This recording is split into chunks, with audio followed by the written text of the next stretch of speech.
We begin this morning with new developments overnight in North Korea. CBS News foreign correspondent Ben Tracy filed this report earlier from Pyongyang. The failed missile launch took place on North Korea's east coast near the city of Sinpo Sunday morning. It's unclear what type of missile it was, but the U.S. military says it was not an intercontinental ballistic missile that would be capable of hitting the United States. The failure came just hours after North Korea proudly displayed its arsenal in Pyongyang during an elaborate military parade. Hundreds of thousands of people filled the main square Saturday. Soldiers marched with precision.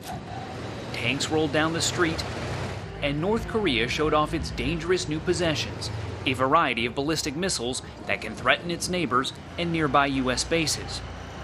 Watching over all of it was the country's leader, Kim Jong-un.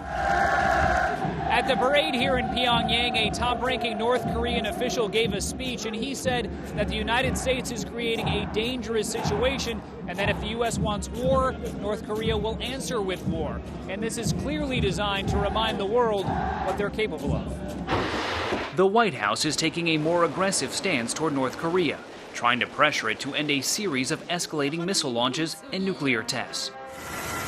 President Trump sent a naval strike force to the Korean peninsula and has called North Korea a menace that is looking for trouble.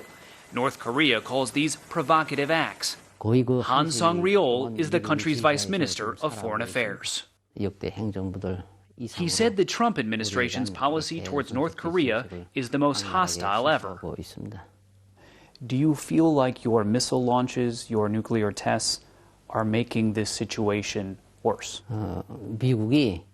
The U.S. says North Korea's nuclear buildup is the root cause of the escalating tensions on the Korean peninsula. But we've got to face reality. The U.S. is the one that compelled North Korea to go nuclear and is responsible for this vicious cycle. North Korea says it will not provoke a war, but if they detect an attack from the U.S., they will launch a preemptive strike with every weapon they have. So you're saying if you feel that North Korea is going to be attacked, you will use nuclear weapons? He responded, of course. China, North Korea's one main ally, is worried this war of words could quickly become an actual war on their doorstep. At a news conference Friday, China's foreign minister said there would be no winners in a war. Whoever starts the war on the Korean peninsula, he said, has to bear the historical responsibility and the consequences.